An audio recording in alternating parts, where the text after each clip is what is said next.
I'm Duncan McLeod, and this is the TechCentral Show. The show is brought to you by MTN Business. Learn more about their products and services at mtnbusiness.co.za. And we thank them for partnering with the TechCentral Show to bring you these great interviews. Now, Hylton Kallner is my guest today. He is Chief Executive of Discovery Bank, the digital-first bank launched about 4 years ago now by the JSE-listed Discovery Group. Hylton has been with Discovery basically since its founding. He served as Chief Marketing Officer for 9 years before being appointed as CEO of Discovery Life and later as CEO of Discovery South Africa. In 2021, he was appointed to lead Discovery Bank as CEO, a position he's now held for the past 4 years. An actuary, he has a Bachelor of Economic Science in Actuarial Science and Econometrics. He's a Fellow of the Faculty of Actuaries and a Fellow of the Actuarial Society of South Africa. He's my guest on the TechCentral Show today, and he joins me in the studio now. Hylton, it's great to see you. Thanks for making the time. It's great to be here, Duncan. It's been 4 years now since you launched Discovery Bank. I've been seeing some very positive headlines in the last couple of months, most specifically around your latest set of interim results. It sounds like the business is going well. Yeah, I think the business is going extremely well, and I think ahead of plan in virtually every metric. So for a startup, that's a great place to be. And for a bank, it's important, in the sense that it is kind of gaining traction and really growing on the strength of quality and the product that we're offering.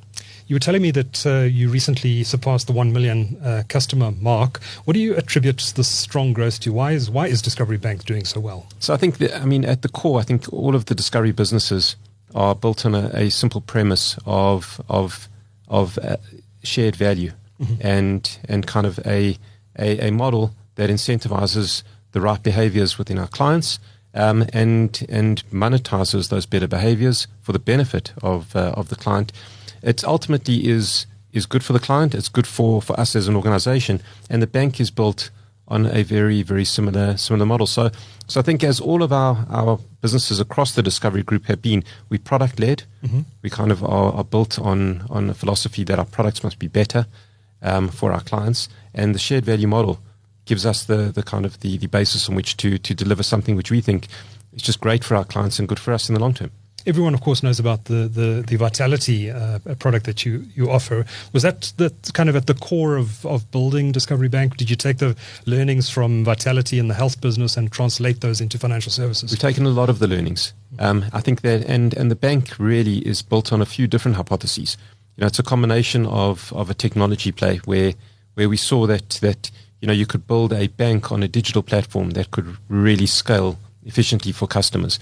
And as we've seen the kind of the environment in the industry move from physical bricks and mortar, where banks were branches, and then ATMs, and then evolving more and more into smartphones and being, I guess sort of a branch in every client's hands. The kind of the ability to scale a digital bank, but a different kind of digital bank, not a thin bank, not a neobank, a full service offering for our clients that could really be their primary bank. And then a bank that was built on our shared value model and the insights that we built up over time through our previous Discovery Card venture with the First Rand Group. And we gained a lot of insight through that process, understanding the kind of the linkages between credit defaults and individual client behaviors. And through that kind of process, we gained a lot of confidence that we could build a bank on a kind of a blank sheet of paper with really kind of cutting edge technology, our Discovery full service philosophy, and a shared value model that effectively brings down defaults, makes clients more financially healthy in the process, and through that process enables us to offer them brilliant value and rewards and monetize that kind of lower default risk for the client themselves. And it's all come together in what is, we think, a kind of a very simple user interface in the Discovery Bank app, and through some really, really great journeys that we offer our clients in our ecosystems. And that's really what's driven it. Now, you're obviously listed through the Discovery Group. Maybe just give us some insight into Discovery Bank's finances. What are you looking at in terms of profitability at this stage, and what are your targets? So I think the bank has now been through almost a kind of an investment phase. In our interim results, we announced that the bank itself is fully profitable, and it was reached a run rate of monthly profitability. And so now it kind of is every client is additive and incremental in terms of the kind of the value that it starts to generate for the bank, and that's I suppose the kind of scalability of the platform that has been built. So from a financial perspective, we're ahead of plan. We envisage building a bank is an investment. It's an investment, I guess, sort of at a corporate level, but it also is an investment in the country in a sense, because when you build a bank is forever, and it is a significant investment. So I think the bank itself represents, I think, our optimism in South Africa, our belief in our model, and it's played out, I think, ahead of plan, and so achieving profitability was a significant milestone.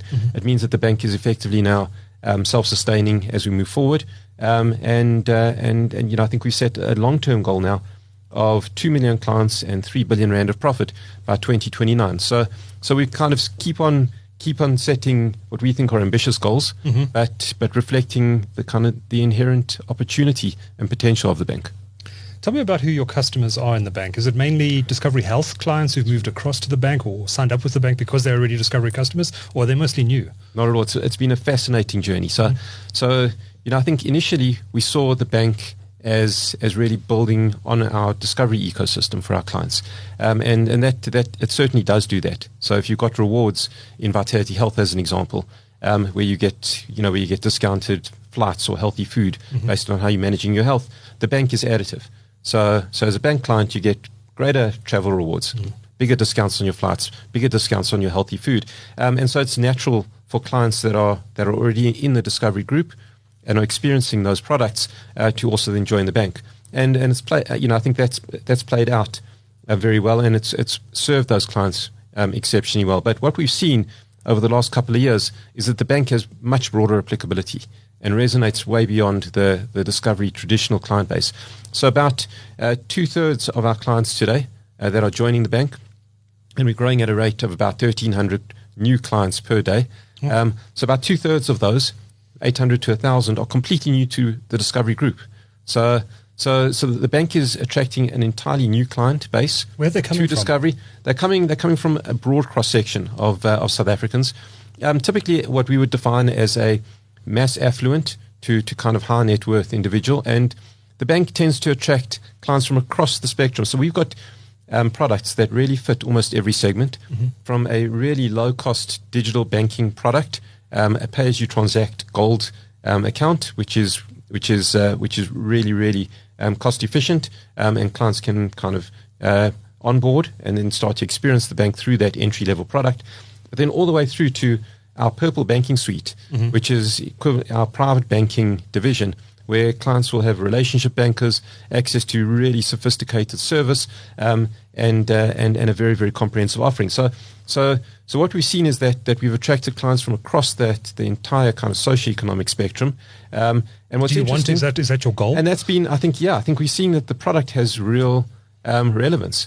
And so what's been interesting is that the insight is that clients benefit from digital banks in different ways.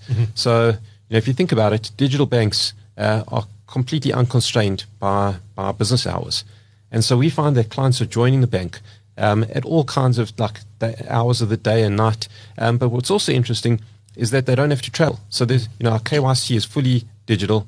You can join from anywhere where you are, as long as you've got effectively a cell phone signal. Our app is 0 rated.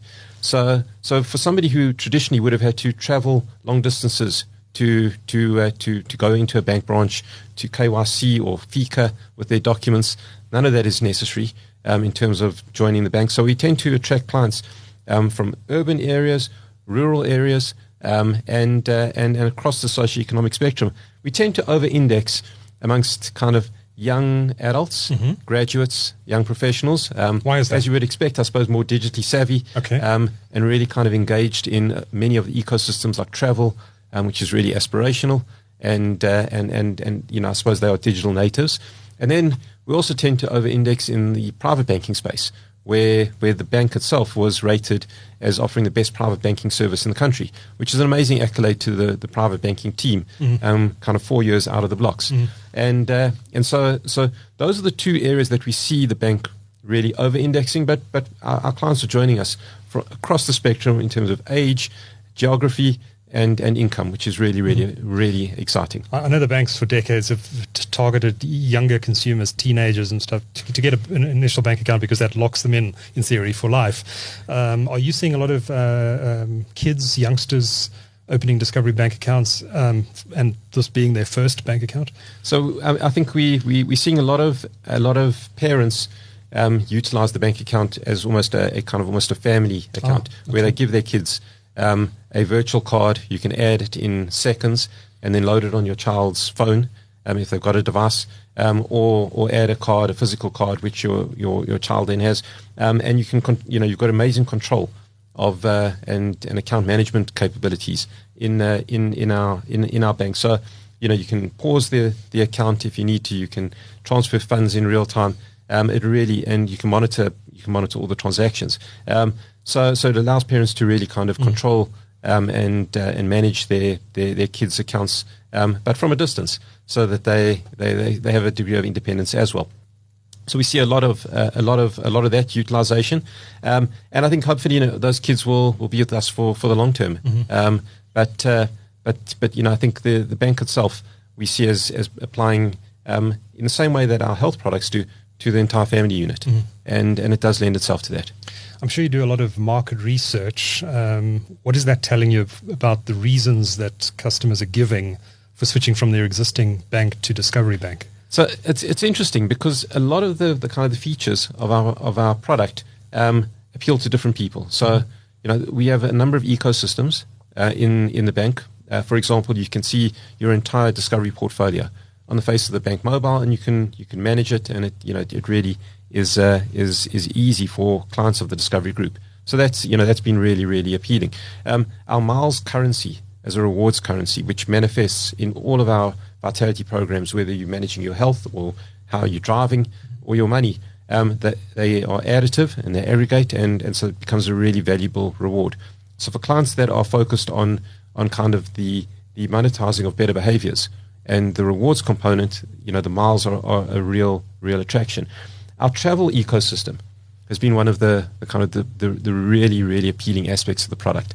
And there, what we did in COVID was we kind of took a view that travel would be one of the industries that would make a significant comeback post COVID. It was I suppose kind of a belief in a life after COVID, in a sense, and we went about building our travel ecosystems, which involves in the bank being able to book any flight and then see your discounts, your rewards discounts in real time, dynamically on the face of the mobile, and to then pay for the flight or the balance of the flight with your miles or from any of your accounts seamlessly. And you get up to 75% off flights, domestic and international, with our partners. That's been really attractive to our clients. When you get to the airport, you can go through the fast track security. I've noticed that, yes. Yeah, if you, depending on your card color, for our black and purple card holders, you get to skip the security queues, and then a wide range of our clients from our platinum cards up can experience our lounges across all of the South African airports. And then we've also got discounts on accommodation and car hire as well. So it's a full end-to-end ecosystem, also supported by payments.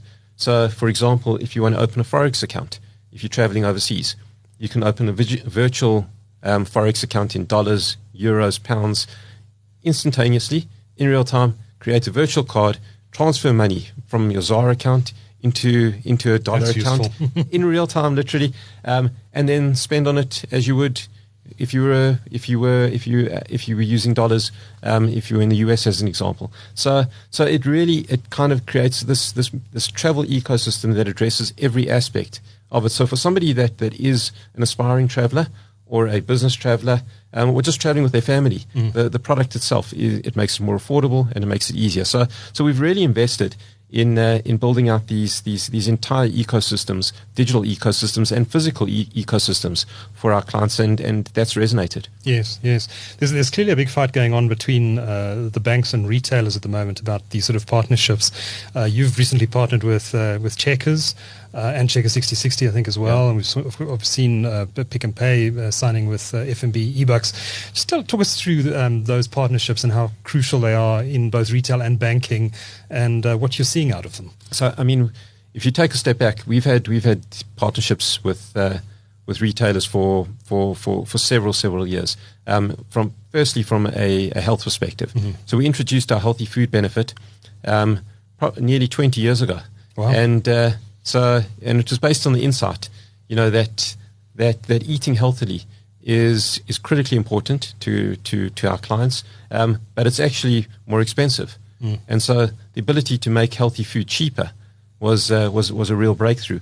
And we went through a process whereby we rated every single item in the supermarket through a clinical filter, and then on the shelf label went and actually identified them as Vitality Healthy Foods, where our clients could get 25% off on those items, fully integrated with the POS point of sale devices in the supermarkets, and so it really created this amazing benefit.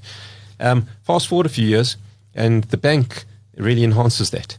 The bank takes the rewards that you can get from 25% back on healthy food up to 75% back. Mm. And as you said, we've just recently introduced Checkers as a partner. We've had Woolworths for several years in the healthy food benefit. And so when you go into a Woolworths or when you go into a Checkers or order online through either of them, the benefits that you get as a client are up to 75% off on this massive range and catalog of healthy food. So it's a tangible benefit for our clients, but it also talks to what we're trying to do, which is make them healthier. Mm. We offer a similar benefit with Clicks and Dis-Chem on the healthy care side, where there's a massive range of products in those stores that you get similar benefits on.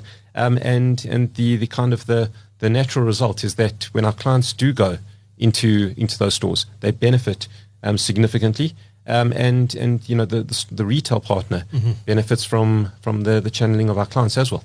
There must be some really interesting conversations that go on behind the scenes before these deals are signed. So the kind of the economics in our case are so powerful because we're monetizing better behaviors, and that's what enables us to give rewards which sometimes feel kind of gravity defying, or just too good to be true. But it's because they're not a kind of an arm wrestle between us and the retailer. Of can you give us an extra 1% or 2%? It's based on a kind of a much more holistic economic model of how do we monetize better behaviors and reduce the risk, and then channel that back in these really valuable rewards to our clients. Last question on the on your customers. I imagine, obviously not every customer is the same, and I guess not every customer is going to be profitable for you. I imagine there are individuals for whom the bank's behavioral models don't stack up. How do you deal with instances like that? So I think from an actuarial perspective, we're quite comfortable working on kind of the long-term value and probabilities that clients represent to us. So you'd rather have them as a client, even if they're not profitable. And we know that I think the kind of the behavior, the risk factors that we see over time from clients that maybe are significant rewards beneficiaries will manifest in lower risk costs in the long term. So, for example, our Diamond Vitality Bank clients get incredible rewards in terms of higher interest rates on their savings, low interest rates on their borrowings, plus all of the flight benefits and healthy food and the other rewards. But they are AAA rated. They have virtually zero credit risk. Mm-hmm. So the kind of the long-term value of that to us in that case is significant. Yeah, those are the clients you really want to look after. Those really are the clients. So there's kind of a present value that we target, and that's acceptable and sustainable, and will typically be fairly stable across all client groups. So clients that get massive value from us are typically much lower risk in the long term. Clients that derive less value in the short term will typically be kind of matched with a high risk profile in the long term as well. Okay. Now, it's interesting. You've come in as a neobank or a digital bank, and there have been a whole lot of those being launched just in the last while. We've got Time Bank, Bank Zero. There are others I'm not mentioning. many of those decided to go come in at the bottom end of the market and attack the lower LSMs. You guys came in, I think, more from a higher LSM. I'm guessing because of your existing customer base on the Discovery Health side of things. Did you consider coming in from the low end at all, or did that not make sense? I think for us, the kind of the model of being a full service bank was important. Mm-hmm. That we never really saw the appeal in being a secondary or kind of even just a backup bank for our clients.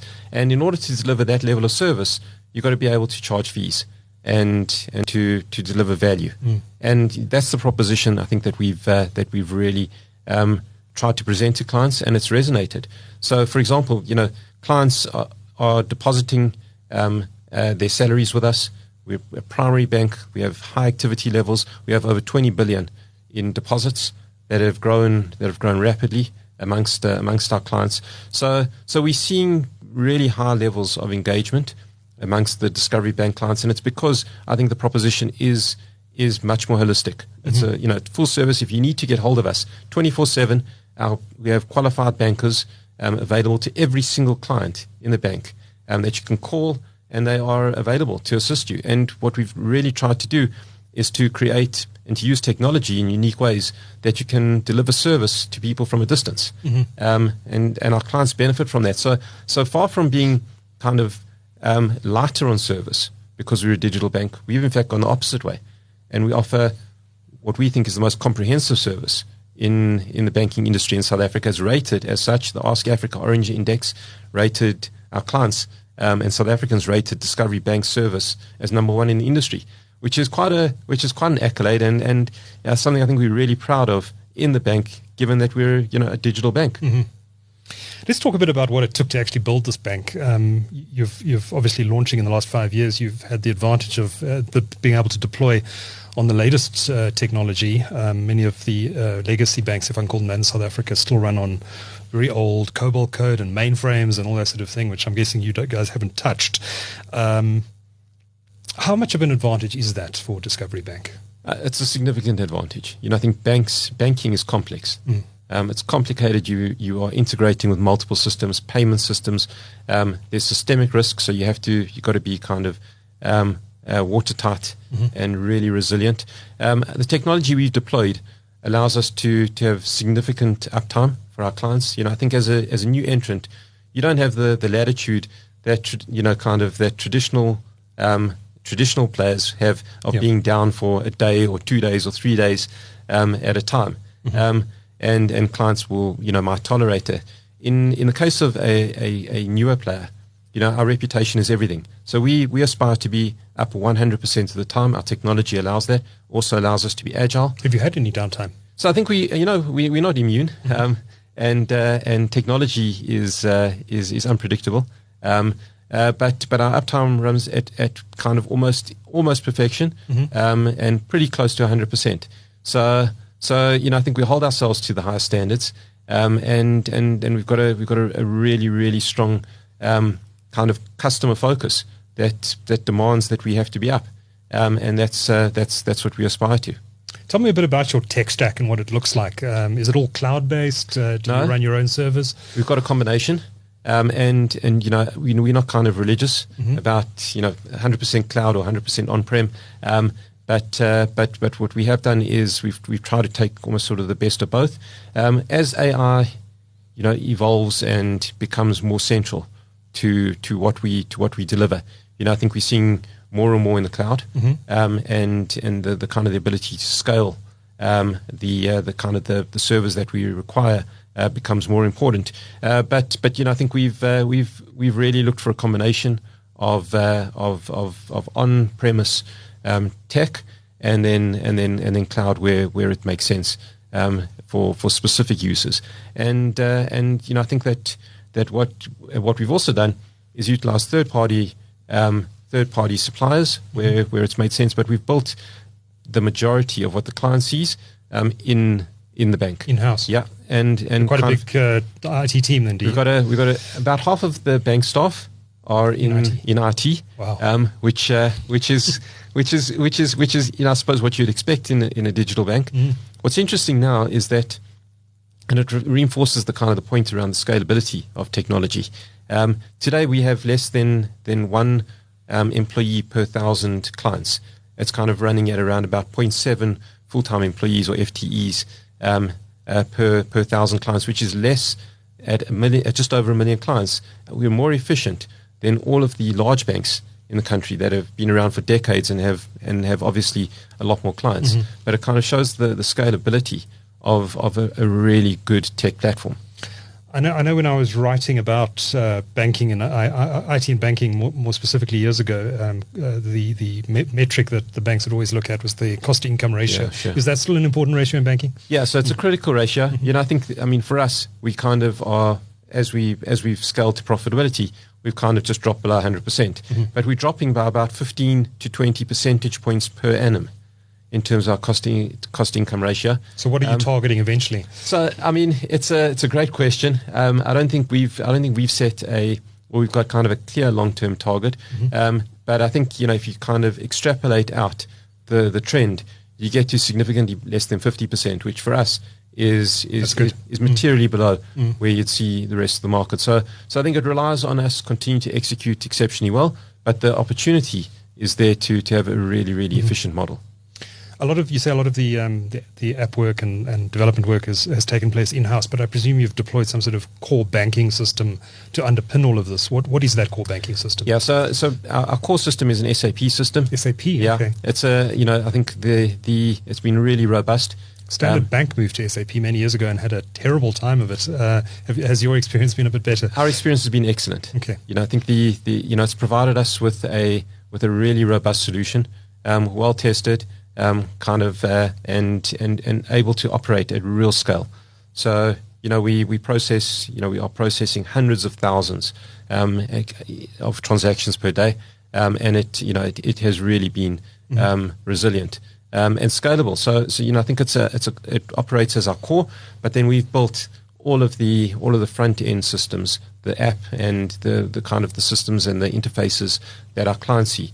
Are all built internally by our team, and they kind of are specific to our model and our benefits and rewards. Mm-hmm. Okay, let's talk a little bit about what's coming down the line. We haven't spoken about business banking today at all. What, to use an American term, what's coming down the pike?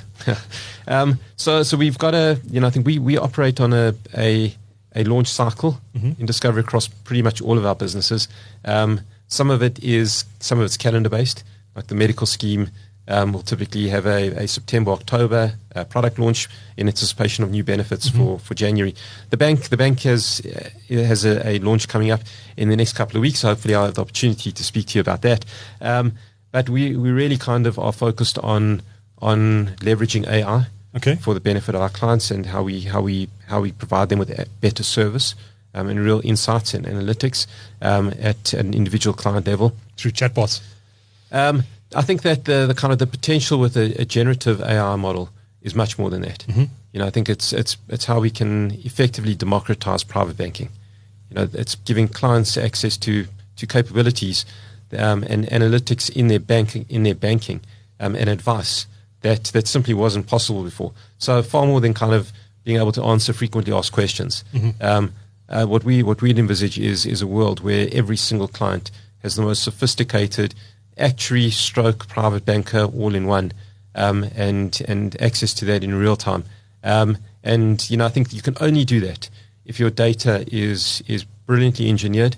If you've got, I think, systems that are built on a really modern architecture, and then the ability to actually process using generative AI models in real time for your clients. So something that we've been working really hard on. We have been running a co-pilot, which we developed in-house for our call center bankers. And effectively, they've run hundreds of thousands of queries on the co-pilot, where every client, as they call in, our bankers would use the co-pilot effectively as almost first-line responses, generating answers in real time with full scripting in production for them to effectively give back to the clients. And through that, we've been able to really test the potential. So we're getting to a level of confidence now where we believe we can expose that to clients at the front end. That will certainly be, we think, a a significant step forward, and probably the first, certainly in South Africa, but we think globally in terms of what's been delivered, and then I think the kind of almost the counterfactual of making things really convenient and easy and accessible for clients is that digital security becomes more and more important.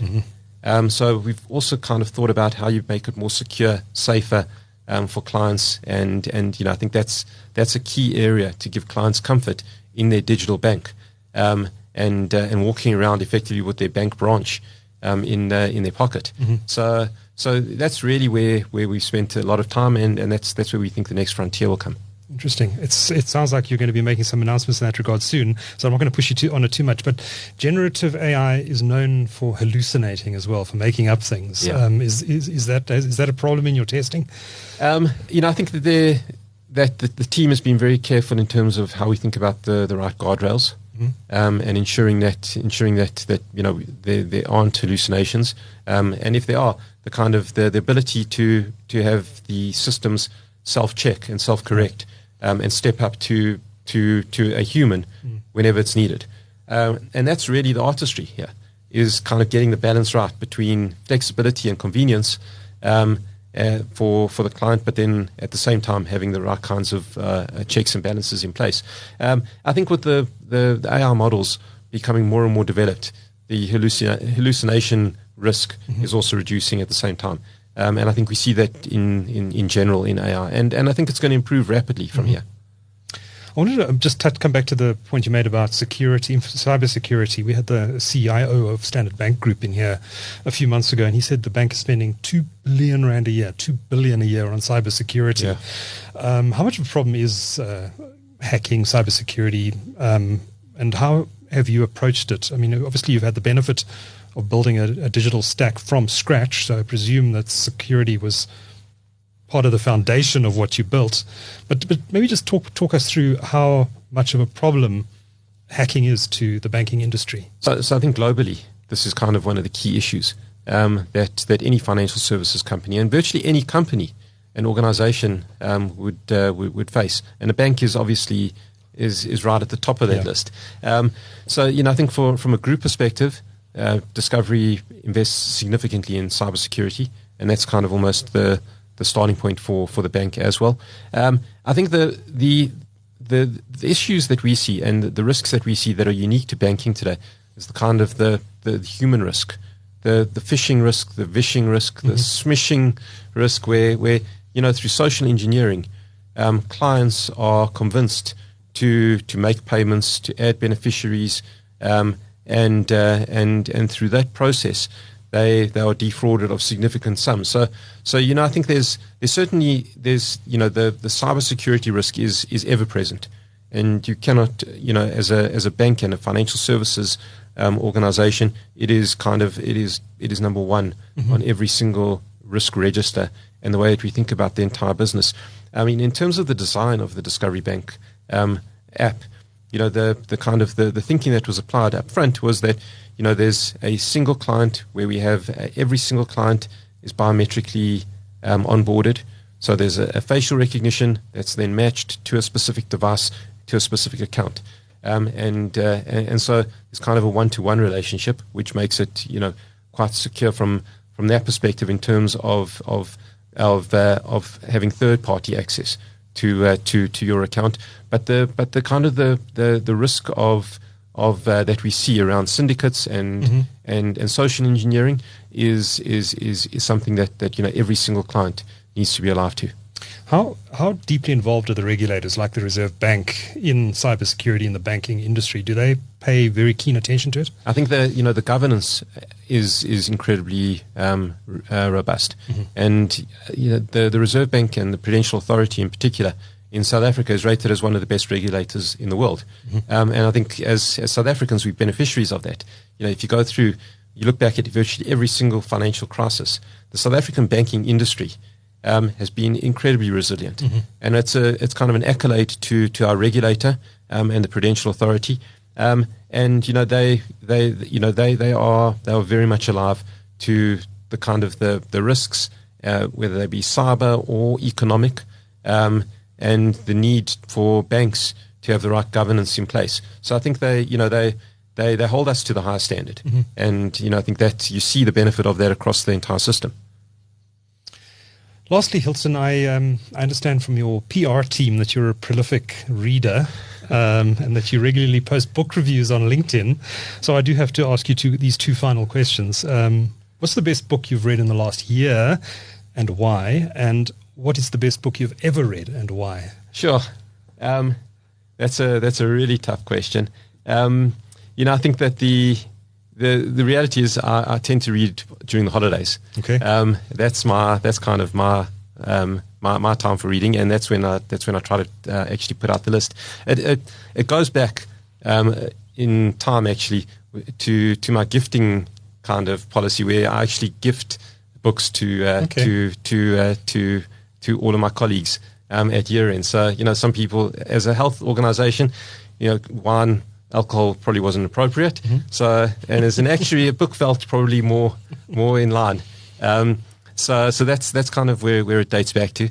And I think the book that I've been reading most recently is a book by a kind of a guy called Sahil Bloom. And his entire kind of approach is behavioral, and how behaviors drive our mindset around finance, health, everything that we kind of are focused on at Discovery, and the fact that there's different aspects to your life. So I tend not to read fiction, and life's too short. I'm a non-fiction. I'm a non-fiction person. So what you'll find is that all of my favorites tend to sit in that space. I'm a big fan of Yuval Noah Harari. Oh yes, I've read one of his books actually. Yeah, very good. So I tend to focus on a lot of behavioral economics and a lot of non-fiction. Excellent. Hylton Kallner is CEO of Discovery Bank. It's fantastic having you in the studio. Thank you so much for your time and sharing your insights with the TechCentral audience today. Duncan, thanks for having me. Pleasure. Thank you.